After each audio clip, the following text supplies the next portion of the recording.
19, je me suis découvert une passion pour la localisation spatiale et j'ai acheté un GPS, qui est là, qui est celui avec lequel j'ai posé cette cache, qui est un GPS dont personne ne voudra aujourd'hui parce qu'il n'y a pas de carto, rien du tout. Ça coûtait un bras, ça m'avait coûté 2500 francs à l'époque, je me rappelle très bien. Fallait vraiment être passionné. Et j'expliquais partout autour de moi que c'était vraiment génial parce que c'était un truc où avec 4 piles on pouvait se localiser sur la planète. Et les gens disaient exactement. À quoi ça sert? Ça servira jamais, j'en aurai jamais, etc. Enfin bon, vous connaissez le reste de l'histoire. Donc on était un petit nombre avec des GPS à l'époque. Et puis moi j'avais créé un service qui s'appelait Geocord, qui permettait de faire en gros ce que fait Google Maps aujourd'hui, c'est-à-dire de se balader sur la planète, mais comme j'avais pas de satellite ou quoi que ce soit, ce que j'avais fait c'est que la NASA avait mis à disposition une photo qui était énorme, qui faisait 40 000 pixels par 20 000 pixels, puis je l'avais découpée en plein de petits morceaux et puis on pouvait se balader sur la planète. Donc les seuls utilisateurs de ce service étaient en gros moi, ma femme et puis mes amis. Voilà, c'est comme ça. Et j'avais envie de faire des trucs où on pouvait localiser plein de points et puis trouver une boîte aux lettres à côté de soi, trouver un magasin à côté de soi, etc. Mais il y a un problème de poulet d'œuf. Enfin, j'avais deux problèmes. Le premier problème, c'était un problème de poulet d'œuf, c'est que personne n'avait de GPS, personne n'avait de smartphone. Et donc l'idée était bonne, mais c'était un peu trop tôt. Et puis la deuxième problématique que j'avais, c'était, et je me suis engueulé plein de fois avec plein de gens, c'est si vous voulez cartographier le monde et mettre plein de choses et dire il y a des commerces, il y a des machins, il y a des trucs, comment est-ce que je les classe? Et donc on s'est pris la tête pendant plein d'été à trouver les bonnes catégories pour classer les commerces, les services, les machins, les trucs. Puis au final j'ai arrêté, mais bon. Et puis en parallèle de ça, je me disais, mais c'est quand même dommage qu'un objet qui m'a coûté 2500 francs ne serve pas à autre chose, quoi. Et donc je suis tombé sur des gens qui faisaient du géocaching. Alors de mémoire, les premières fois que j'ai vu, ça devait pas être le site geocaching.org, mais c'était déjà du géocaching. Je me suis dit, ouais, c'est génial, on peut trouver des caches et puis se balader dans la nature. Donc je vais voir dans certains pays, alors aux États-Unis il y avait des caches, etc. Puis je me dis, ouais, je vais voir en France, je passe mes vacances à Esquibien dans le sud Finistère, donc je vais voir autour. Ah, ah, là c'est un peu le grand désert. Ok, c'est encore, bon, il a un peu de mal avec les batteries. Puis, 4 piles 4 piles 12 ouais, non, mais c'est la batterie interne qui est morte. Et donc je me dis, bah, c'est dommage parce que moi je me serais bien baladé avec mon GPS pour chercher des caches, mais il n'y en a pas. Donc il faut commencer. Et je me suis dit, je vais mettre une cache. Donc à l'époque, les caches, c'est pour ça que je vous disais que ça me fait sourire tous les appareils photo numériques. Les caches, qu'est-ce qu'on mettait dedans? On mettait généralement un logbook, donc ça on continue toujours à le faire, un crayon pour écrire dans le logbook, au mieux un crayon à papier d'ailleurs. Si vous mettez un crayon bic, avec le temps un peu sec ici, ça a tendance à pas bien vieillir. Trop sec, exactement, trop sec. Et puis on mettait quelques objets qu'on pouvait effectivement prendre, remplacer, et on mettait quelquefois, et c'était ce que j'avais envie de faire, un appareil photo jetable, où on demandait aux gens, dans le texte explicatif qui était dans le logbook, de se prendre en photo au moment où ils trouvaient.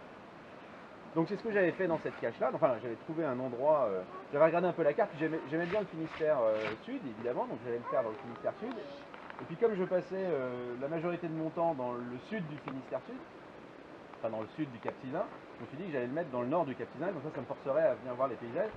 Puis si vous êtes baladé ici quand il fait vraiment beau, vous voyez la presqu'île de Crozon, vous voyez jusqu'à la pointe Saint-Mathieu, enfin c'est vraiment super. Donc je me suis dit je vais essayer de trouver un endroit sympa. Et puis j'aime bien ce rocher.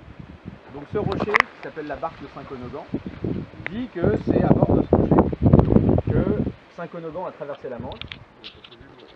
Je crois ou pas, hein, à mon avis il n'est pas creux, donc je pense que c'est sans doute pas vrai, pour venir évangéliser l'Armorique.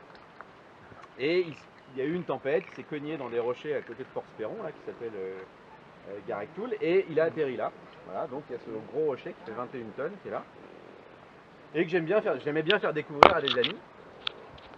Et comme je venais souvent avec des amis, je me suis dit, puisqu'il y a peu de chances que mes amis aient un GPS, hein, on était quand même au tout début des années 2000, je vais mettre ma cache à un endroit où, si on est un peu curieux, en sachant qu'il y a quelque chose à trouver, peut-être qu'on le trouvera. Donc j'ai mis une boîte, c'est une boîte en plastique, hein, c'est pas très écolo, mais bon, on a fait un truc qui pouvait résister au temps sec. Donc j'ai mis une boîte là, entre les deux rochers, sous la barque de Saint-Connegan, avec mon petit logbook, mon appareil photo jetable, etc. Donc j'ai mis ça effectivement le 2 août 2001, je l'ai enregistré le 2 août 2001 sur geocaching.org, elle a peut-être été mise un peu avant, j'ai oublié. Franchement j'ai oublié. Et puis bah, je revenais de temps en temps pour voir. Et bah, c'est assez décevant. Ouais, personne qui vient en fait. Donc à l'été 2001 personne n'est venu, j'ai dû revenir à la Toussaint, personne n'était venu. Et j'ai dû revenir à Noël, et là, il me semble que j'avais dû trouver un message, alors qui était un message assez sympa.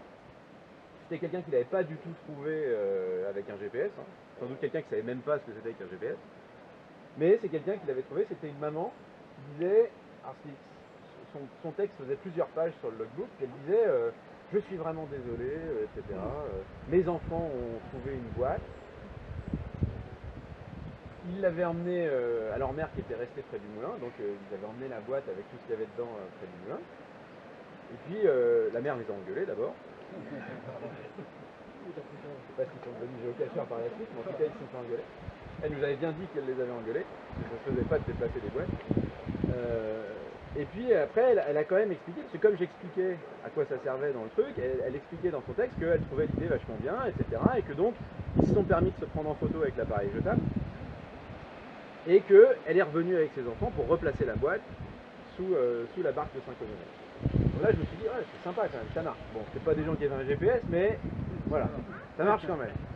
Donc c'est sympa parce que ça crée un peu de lien avec eux.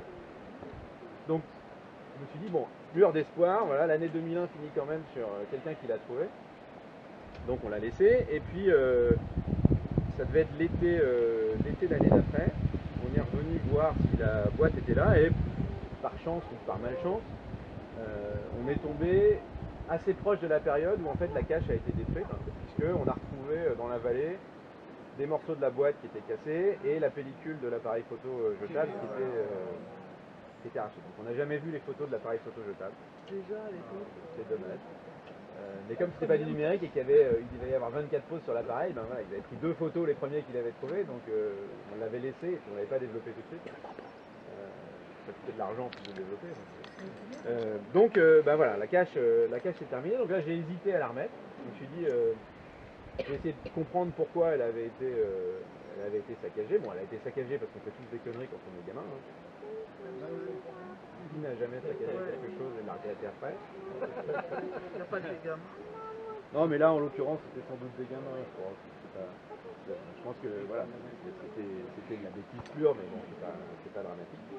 Donc je me suis dit, est-ce que je la remets ou est-ce que je la remets pas? Si je la remets, elle risque de subir le même sort, parce qu'en fait, bah, c'est quand même assez passant, quoi, parce que les gens viennent voir la barque de Saint-Connegan, donc ils regardent, ils montent dessus, ils regardent en dessous, etc. Donc il y a peu de chances que la boîte reste cachée et que seuls les gens qui ont un GPS la trouvent. Donc j'ai décidé de ne pas la remettre là, et j'ai archivé la cache, je crois que j'ai dû l'archiver en 2003, ou 2002, je sais plus quand je l'ai archivé. Et j'en ai refait une autre, pas très loin, que je vous invite à aller chercher. Alors je vous invite à vous munir de manches avant d'aller la chercher, parce que la végétation est devenue un peu luxuriante, mais l'endroit est vraiment très très joli. Donc c'est une cache qui est sur une pointe quand on va vers l'ouest, qui s'appelle la pointe de Castelcause, et qui est vraiment... J'en viens. Et alors Moi j'ai aimé quoi. Voilà. Bon, je suis un PF d'office, je te le dis. Donc j'en ai remis une là-bas en me disant que celle-là aurait sans doute moins de chances d'être trouvée par hasard et deux détruite. La cage de Castelcause, je l'ai mise en 2003 de mémoire, août 2003, voilà. Et elle est toujours là. Donc elle a eu quelques mésaventures, des mésaventures dues au temps sec. Des mésaventures parce que, alors je ne vais pas tout dévoiler, mais elle est sur un oppidum et il y a des gens qui l'ont laissé tomber de l'oppidum et en bas de l'oppidum il y a de l'aubépine, donc des trucs qui piquent en tout cas. Donc il y a certaines personnes qui ne sont pas allées la rechercher. Donc moi j'y allais jusqu'à il y a 4-5 ans, j'y allais quand même de temps en temps pour voir dans quel état elle était. Donc j'ai fait quelques sessions allongées dans les aubépines pour essayer de récupérer les morceaux. On en a renvoyé certains, d'ailleurs il y a des gens très sympas qui l'ont fait, donc j'ai des petits logbooks qui ont un peu vieilli, ils ont pris le temps sec, c'est pareil, mais voilà, donc là, je crois que repéré, il doit y avoir des choses qui datent de 2007. Je crois que c'est celui-là. Ouais, 2007. Voilà. Donc celui-là, le premier log, il est où? Le premier ils sont effacés. Le premier lisible, il date du 28 août 2007 à 15h50. Donc il disait déjà, waouh, quelle vue, mais également quelle montée de broussailleuse. Donc en 2007, ça avait déjà poussé. Et après, les autres, certains n'ont même pas réussi à écrire, où il y a des taches de sang. C'est Halloween. Toujours est-il que voilà, en 2003, j'ai refait cette cache-là. Et puis, pour tout vous avouer, le geocaching, après, quand il y a eu les smartphones, ça m'amusait beaucoup moins. Parce que avec ça, c'était vraiment de l'aventure. On mettait des coordonnées GPS, et puis après, on savait vraiment pas où on allait. Il n'y avait pas de photo numérique de l'endroit, il n'y avait quasiment pas de carte. Et donc, on pouvait passer quelquefois 3 ou 4 heures à trouver une cache, ou à pas la trouver d'ailleurs. Ça m'est arrivé plusieurs fois. Mais voilà, c'était vraiment un truc qui me plaisait parce que c'était l'aventure. Et puis, moi, je trouve ça vraiment magique de prendre juste un GPS. Alors j'ai de la chance, c'est que dans le sud Finistère, j'habite quasiment sur le 48e parallèle. Donc ça m'a toujours fasciné d'être capable de mettre un pied, puis d'avoir 47 999, faire ça, puis d'avoir 48. Bon, ça nous fait un peu. Mais ça m'amusait un peu moins après. Alors j'aime toujours de temps en temps y aller, mais voilà, je ne suis pas investi dans le geocaching. J'ai fait d'autres trucs avec des GPS. J'ai cartographié tout le Cap Sylvain notamment. Enfin, tout le sud du Cap Sylvain, donc Audierne, Espilien, Plogoff, Primelin. Il m'a valu aussi de belles aventures parce que quand j'allais voir les mairies en leur disant bonjour, je voudrais avoir le nom de vos rues parce qu'il y a plein de voies de circulation sur votre commune, mais il n'y a pas les noms. Donc est-ce que vous pourriez me donner les noms? Alors là, j'avais des gens généralement qui étaient incrédules en fait, qui disaient mais pourquoi vous voulez les noms? Alors je leur disais parce que avec ça, je cartographie toute votre commune. Là, je suis en train de vous faire des cartes que vous pouvez utiliser gratuitement. Et je disais ouais, bien sûr. Et généralement, j'ai pas eu les noms. Voilà. Mais bon. Donc voilà l'histoire de cette cache, de cette première cache, et qui a donné naissance à 15 000 autres finalement, et c'est assez bien parce que la frustration que moi j'avais avec mon GPS c'est de ne pas trouver une cache à moins de 500 km. Finalement vous ne l'avez pas et c'est plutôt pas mal. Voilà. Donc je sais pas si il n'y a pas forcément de questions à poser puisque c'est à peu près tout. Je vais demander des trucs que j'aurais peut-être pas précisé avec Merci, je pense qu'on peut peut-être l'applaudir. On remercie encore une fois. Et donc on verra si on peut fixer la plaque par ici. Ce qui serait top, c'est de la... Si elle pouvait être mise là... Ouais, ça serait génial. Bon, on va demander. Ouais. On va demander. En PVC. PVC traité.